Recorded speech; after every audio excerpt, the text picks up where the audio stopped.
السلام علیکم ناظرین، میں ہوں خالد مجید اور آپ دیکھ رہے ہیں history and politics YouTube channel.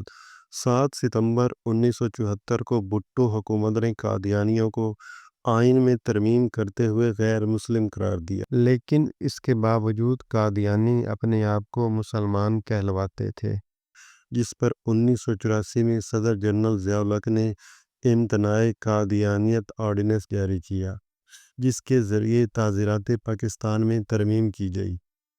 اس قانون کے تحت قادیانی اور لاہوری گروپ غلام احمد قادیانی کے جانشینوں یا ساتھیوں کے لیے امیر المومنین، خلیفۃ المومنین، خلیفۃ المسلمین، صحابی اور رضی اللہ تعالیٰ عنہ کے الفاظ استعمال نہیں کر سکتے۔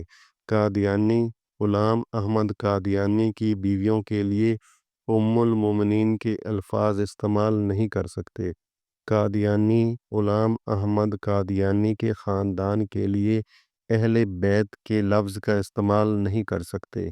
اپنی عبادت گاہ کو مسجد کا نام نہیں دے سکتے۔ عبادت کے لیے بلانے کے طریقے کو اذان کا نام نہیں دے سکتے۔ اپنے آپ کو مسلمان ظاہر نہیں کر سکتے۔